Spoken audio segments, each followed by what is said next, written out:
चलिए प्यारे साथियों, क्लास 10 के जितने भी विद्यार्थी हैं जो 2025 में एग्जाम देने वाले हैं, तो आप लोगों का फाइनल एग्जाम जो है 2025 में यानी फरवरी में होने वाला है।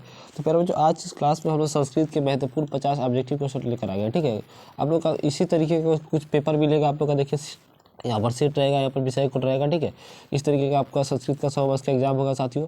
तो कुछ इसी प्रकार से आप लोग का भी फाइनल एग्जाम होने वाला है साथियों। ठीक है, तो वो उसी तरीके का हमने ऑब्जेक्टिव लाया है। बहुत सारा ऑब्जेक्टिव इसमें से लड़ेगा भी फाइनल एग्जाम में, तो इस क्लास को पूरा आप लोग याद कर लीजिएगा। ठीक है ना साथियों, इसका जो है PDF कहाँ मिलेगा, तो डिस्क्रिप्शन बॉक्स आपको जो है चैनल का लिंक मिल जाएगा, व्हाट्सएप ग्रुप का, व्हाट्सएप चैनल का। वहाँ पर जाकर ऐड हो जाइए। वहाँ पर आपको जो है क्लासेस का वीडियो प्रोवाइड कर दिया जाता है और PDF भी प्रोवाइड कर दिया जाता है बिल्कुल फ्री में। ठीक है, तो स्टार्ट करते हैं क्लास को। सबसे पहले क्वेश्चन देखेंगे, सबसे पहला क्वेश्चन साथियों। ठीक है साथियों, यहाँ देखिए आप लोग को जो है निर्देश में है कि प्रश्न संख्या 1 से 100 तक में से केवल जो है 50 प्रश्नों का उत्तर देना होता है। ठीक है, देखिए आपको 100 प्रश्न मिलेगा साथियों, जिसमें से आपको 50 प्रश्नों का सही उत्तर जो है देना है। ठीक है ना, तो स्टार्ट करते हैं। सबसे पहला क्वेश्चन साथियों है कि नीति श्लोका पाठ में कितने पद है, बताइए। नीति श्लोका पाठ में जो है कितने पद है, तो याद रखिएगा इस पे जो पदों की संख्या वो आपका 10 है। ऑप्शन नंबर क्या हो जाएगा, बी बिल्कुल सही आंसर साथियों। ठीक है, अगला क्वेश्चन देखिए। अगला क्वेश्चन है कि छात्रा नाम डैश तपम रिक्त स्थान की पूर्ति उचित विकल्प से करें। इस क्वेश्चन का सही आंसर होगा साथियों। इस प्रश्न का सही आंसर ऑप्शन नंबर सी हो जाएगा, अध्ययनमा। ठीक है ना, अगला क्वेश्चन देखिए। अगला क्वेश्चन आपका 3 नंबर क्वेश्चन साथियों। प्रश्न है कि नलिनीम पद का अर्थ क्या बताए। नलिनीलम पद का अर्थ जो है साथियों वो क्या हो जाएगा, तो याद रखिएगा नलिनीलम पद का अर्थ जो होता है तालाब होता है साथियों। क्या होता है, तालाब होता है। ठीक है ना, चलिए साथियों अगला क्वेश्चन देखिए। अगला क्वेश्चन प्रश्न है कि रोगियों के लिए पथ क्या है, बताइए। रोगियों के लिए पथ जो है साथियों वो क्या है, तो ऑप्शन देखिए दवा, हवा, भोजन या पानी। इस प्रश्न का सही आंसर ऑप्शन ये हो जाएगा दवा है। ठीक है ना साथियों, अगला क्वेश्चन देखिए। अगला प्रश्न है कि कर्णस्य दानवीरता पाठ में अवीहा किसकी उक्ति है, बताइए। तो अवीहा जो है साथियों किसकी उक्ति है, तो याद रखिएगा इस प्रश्न का सही आंसर ऑप्शन ये हो जाएगा शक्र की। किसकी है, शक्र की। ठीक है ना, अगला क्वेश्चन देखिए साथियों। अगला क्वेश्चन है कि विलम्ब पद का अर्थ क्या होता है, बताइए। विलम्ब पद का अर्थ साथियों क्या हो जाता है, तो याद रखिए विलम्ब पद का अर्थ बहुत कम होता है। ठीक है, ऑप्शन नंबर ए हो जाएगा। ठीक है, क्वेश्चन है कि जो है देखिए प्रश्न है कि भाष रचित नाटकों की संख्या कितनी होती है। भाष रचित नाटकों की संख्या साथियों कितनी है, तो संख्या यहाँ पर पूछा जा रहा है भाष रचित नाटकों की, तो याद रखिएगा भाष रचित नाटकों की संख्या साथियों आपका हो जाएगा 13 को। ठीक है, कितना हो जाएगा, 13 हो जाएगा। ठीक है, क्वेश्चन देखिए। प्रश्न कि पहले शिष्य वेद आरंभ कहाँ करते थे, बताइए। पहले शिष्य जो है वेद आरंभ जो है साथियों कहाँ करते थे, तो याद रखिएगा पहले शिष्य वेद आरंभ जो है गुरुगृह में करते थे। कहाँ करते थे, गुरुगृह में। ठीक है, अगला क्वेश्चन देखिए। चलिए सर, तो अगला क्वेश्चन देखिए। अगला क्वेश्चन कि भीखनटोला गांव में प्रशासन द्वारा स्थापित प्राथमिक विद्यालय की दूरी कितनी थी, बताइए। भीखनटोला में गांव में जो प्रशासनिक द्वारा स्थापित किया गया विद्यालय जो था वो कितना दूर था, 1 कोस, आधा कोस, 1.5 कोस या 2 कोस। इस प्रश्न का सही आंसर होगा साथियों, याद रखिएगा वो 1 कोस था। ठीक है ना, अगला क्वेश्चन देखिए साथियों। अगला क्वेश्चन आपका क्वेश्चन है कि स्वामी दयानंद ने हिंदी और संस्कृत दोनों भाषाओं में किसकी रचना की है, बताइए। स्वामी दयानंद जो है हिंदी और संस्कृत की दोनों भाषाओं में किसकी रचना की है, तो ऑप्शन देखिए, बताइए ऑप्शन आंसर क्या होगा। याद रखिएगा वेद व्यास। कौन सा हो जाएगा, वेद व्यास सही आंसर हो जाएगा साथियों। ठीक है ना, अगला क्वेश्चन है कि मंदाकिनी वर्णम पाठ में राम किसको मंदाकिनी नदी दिखा रहे हैं, बताइए। मंदाकिनी नदी वर्णम पाठ में साथियों जो राम जो है ना वो किसको मंदाकिनी नदी दिखा रहे हैं, तो याद रखिएगा वो दिखा रहे हैं साथियों सीता को। ऑप्शन नंबर क्या हो जाएगा, ए हो जाएगा। ठीक है, प्रश्न है कि कर्ण किसके पक्ष से युद्ध करता है, कर्ण जो है साथियों किसके पक्ष से युद्ध करता है था, तो कर्ण साथियों याद रखिएगा गौरव के पक्ष से युद्ध करता था। ऑप्शन बी बिल्कुल सही आंसर हो जाएगा साथियों। अगला क्वेश्चन देखिए।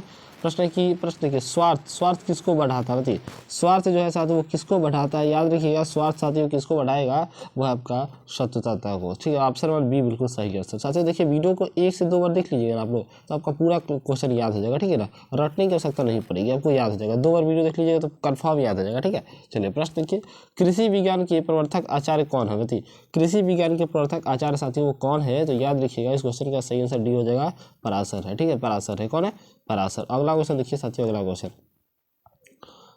क्वेश्चन देखिए 15 नंबर क्वेश्चन साथियों कि जीवों के शरीर रूपी में क्या छुपा होता है, बताइए। जीवों के शरीर रूपी में क्या छुपा रहता है, तो याद रखिएगा बहुत महत्वपूर्ण प्रश्न है। इस प्रश्न का सही आंसर डी हो जाएगा, आत्मा छुपी रहती है साथियों। अगला क्वेश्चन है कि मेगास्त्री कहाँ का राजदूत था, बताइए। मेगास्त्री जो था साथियों कहाँ का राजदूत था, तो इस प्रश्न का सही आंसर होगा ऑप्शन हो जाएगा यूनान का था साथियों। कहाँ का था, यूनान का। ठीक है, साथियों अगला क्वेश्चन देखिए, अगला क्वेश्चन आपका है कि जगत गौरव भारत डैश डैश रिक्त स्थान को उपयुक्त पद से भरे। तो जगत गौरव भारत में डैश डैश रिक्त स्थान में क्या यहाँ पर भराएगा, तो याद रखिएगा इस क्वेश्चन का सही आंसर ऑप्शन हो जाएगा कि शोभनियमः हो जाएगा, ठीक है ना। साथियों अगला क्वेश्चन देखिए, प्रश्न है कि सोने का कंगन ग्रहण करो ऐसा कौन बोल रहा था, बताइए सोने का कंगन जो है ग्रहण करो ऐसा कौन बोल रहा था। तो याद रखिएगा ये बात जो कौन बोल रहा था वो बाघ बोल रहा था। ऑप्शन नंबर क्या हो जाएगा, बिल्कुल ए सही आंसर होगा। साथियों अगला क्वेश्चन देखिए, प्रश्न है कि दान किसे देना चाहिए, बताइए दान जो है साथियों किसे देना चाहिए, ये बहुत ही राजा को, मंत्री को, अमीर को या गरीब को। तो इस प्रश्न का सही आंसर ऑप्शन डी हो जाएगा, गरीब को देना चाहिए, ठीक है ना। अगला क्वेश्चन देखिए, अगला क्वेश्चन कर्मवीर उत्साह से क्या प्राप्त करता है, तो कर्मवीर जो है उत्साह से क्या प्राप्त करता है। तो याद रखिएगा वो आपका महा उत्पद प्राप्त करता है। ऑप्शन बी आंसर सही हो जाएगा। साथियों अगला क्वेश्चन देखिए, अगला क्वेश्चन कि राम परवेश राम ने कहाँ के पुस्तकालयों में पुस्तकों का आत्मसात किया, बताइए राम परवेश राम जो थे वो कहाँ के पुस्तकालय में पुस्तकों का जो है आत्मसात किया था। तो इस प्रश्न का सही आंसर साथियों ऑप्शन बी हो जाएगा, यानी कि महाविद्यालय में। साथियों अगला क्वेश्चन देखिए, अगला क्वेश्चन प्रश्न है कि चालुक्य वंश के राजा कौन थे, तो चालुक्य वंश के साथियों राजा जो थे वो कौन थे। तो याद रखिएगा वो चंद्रदित्य थे। कौन थे, चंद्रदित्य थे। ऑप्शन डी हो जाएगा। साथियों अगला क्वेश्चन है कि अच्युत राय की पत्नी कौन थी, बताइए अच्युत राय की पत्नी जो थी जो साथियों कौन थी। तो याद रखिएगा ऑप्शन आपका बिल्कुल सी हो जाएगा, यानी कि तिरुलंबा थी। कौन थी, तिरुलंबा। ऑप्शन डी सी आंसर सही हो जाएगा, ठीक है। क्वेश्चन किसान संस्कार किसके अंतर्गत होता है, तो किसान संस्कार जो है साथियों वो किसके अंतर्गत होता है। तो याद रखिएगा ये संस्कार साथियों शिक्षा काल में होता है। कब होता है, शिक्षा काल में होता है, ठीक है। साथियों अगला क्वेश्चन देखिए, गृह स्थल काल में कितने संस्कार होते हैं, गृह स्थल काल में साथियों कितने जो है संस्कार होते हैं। तो याद होना चाहिए इस प्रश्न का सही आंसर बिल्कुल आपका ये हो जाएगा, यानी कि एक होता है, ठीक है। याद रहेगा एक होता है, ठीक है। क्वेश्चन देखिए, प्राचीन काल में शिष्यों को क्या कहा जाता था, बताइए प्राचीन काल में साथियों शिष्यों को जो था वो क्या कहा जाता था। तो इस प्रश्न का सही जो आंसर होगा साथियों बिल्कुल आपका बी हो जाएगा, यानी कि ब्रह्मचारी कहा जाता था, ठीक है ना, ब्रह्मचारी। साथियों अगला क्वेश्चन देखिए, अगला क्वेश्चन कि मंदाकिनी नदी किसके तालाब के समान दिखाई पड़ती है, बताइए मंदाकिनी नदी जो है साथियों वो किसके तालाब के समान दिखाई पड़ती है। तो ऑप्शन देखेंगे बताएंगे आंसर क्या होगा। बिल्कुल से आपका देखिए कुबेर जो दे रहा है ना ऑप्शन आपका सही दे रहे हैं, ठीक है साथियों। चलिए अगला क्वेश्चन देखिए, अगला क्वेश्चन कि रंग बिरंगे तटों वाली कौन नदी है, रंग बिरंगे तटों वाली साथियों कौन सी नदी है। तो इस प्रश्न का सही जो आंसर होगा साथियों बिल्कुल आपका मंदाकिनी हो जाएगा। ऑप्शन सी हो जाएगा साथियों। अगला क्वेश्चन आपकी भारत महिमा पाठ का प्रथम श्लोक किस पुराण से लिया गया है, भारत महिमा पाठ का प्रथम श्लोक जो है ना सर वो किस पुराण से लिया गया है। तो ऑप्शन देखेंगे बताएंगे इस क्वेश्चन का सही आंसर। जितने भी विद्यार्थी ऑप्शन सी को लगा रहे हैं विष्णु पुराण उनका बिल्कुल सही हो जाएगा आंसर साथियों, ठीक है ना। आगे बढ़े अगला क्वेश्चन देखिए, अगला क्वेश्चन है कि शिक्षक दलित बालक को कहाँ ले गए, बताइए शिक्षक दलित बालक को साथियों को कहाँ ले गए थे।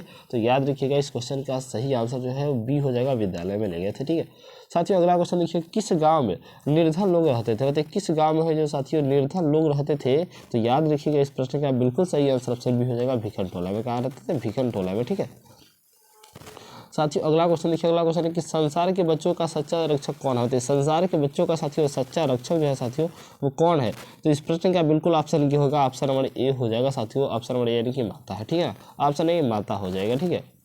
क्वेश्चन है कि छामा राव ने किसकी रचना की, बताइए छामा राव जो थे साथियों किसकी रचना की। तो इस प्रश्न का बिल्कुल सही आंसर ऑप्शन सी हो जाएगा, शंकर चरित्रम का ऑप्शन सी बिल्कुल सही आंसर साथियों हो जाएगा बिल्कुल आपका, ठीक है ना।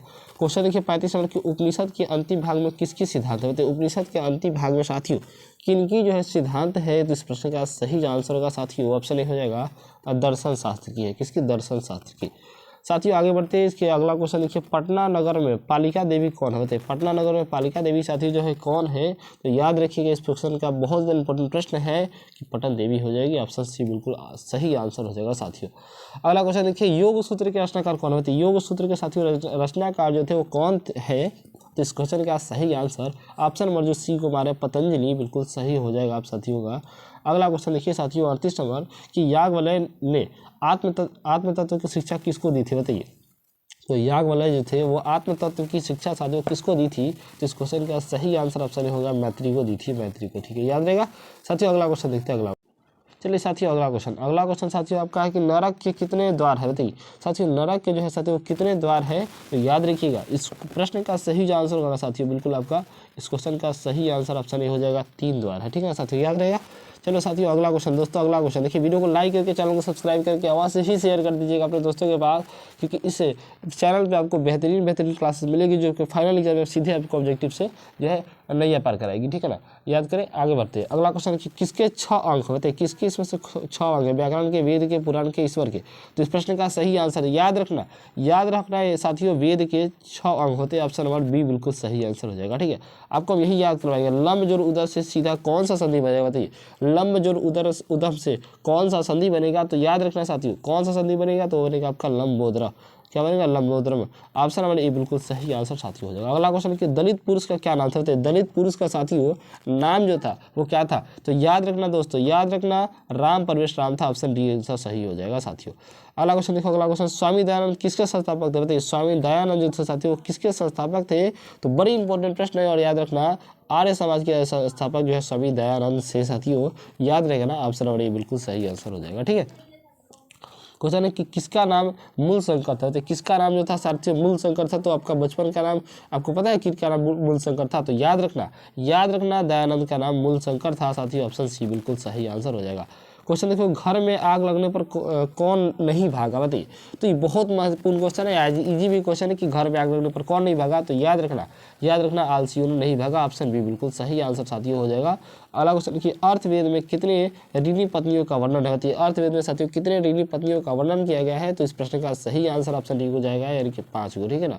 साथियों अगला क्वेश्चन देखिए, अगला क्वेश्चन कि चंद्रादित्य की रानी कौन थी, बताइए साथियों चंद्रादित्य की रानी जो थी साथियों वो कौन थी, तो याद रखना इस प्रश्न का सही आंसर बी हो जाएगा, विजय भटारिका थी, ऑप्शन नंबर बी बिल्कुल सही आंसर साथियों हो जाएगा। साथियों अगला क्वेश्चन देखिए, अगला क्वेश्चन आपका है कि मंगलम पाठ में किस प्रकार के मंत्र है, मंगलम पाठ में साथियों किस प्रकार के मंत्र है, तो याद रखना इस क्वेश्चन का सही आंसर आपका बिल्कुल आपका ये हो जाएगा कि पदात्मक है, ठीक है ना, पदात्मक। साथियों अगला क्वेश्चन देखिए, अगला क्वेश्चन आपका अंतिम क्वेश्चन है, इसके बाद आप जो है नेक्स्ट क्लास में और क्वेश्चन को करेंगे साथियों, वीडियो लंबा हो जाएगा। वेदो हेमंत पुरुषा महात्मा विद्यारण्य यमना मंत्र किस उपनिषद से लिया गया है साथियों, तो याद रखना इस क्वेश्चन का सही आंसर बी हो जाएगा, श्वेतात्रोपनिषद से लिया गया है, ऑप्शन बी बिल्कुल सही आंसर हो जाएगा साथियों। और आज की इस क्लास में हम लोगों ने जो है संस्कृत के 50 महत्वपूर्ण ऑब्जेक्टिव क्वेश्चन को किया। इसका पीडीएफ के लिए आप हमको जो है डिस्क्रिप्शन बॉक्स में व्हाट्सएप ग्रुप से लिंक में जुड़ जाइए, चैनल को सब्सक्राइब कर लीजिए, या आपको पेड पीडीएफ चाहिए हमको तो आप डिस्क्रिप्शन बॉक्स में मेरा नंबर मिल जाएगा, वहाँ से आप पेड पीडीएफ को भी खरीद सकते हैं बिल्कुल कम दामों में, ठीक है। तो थैंक फॉर वॉचिंग, सभी को जय हिंद।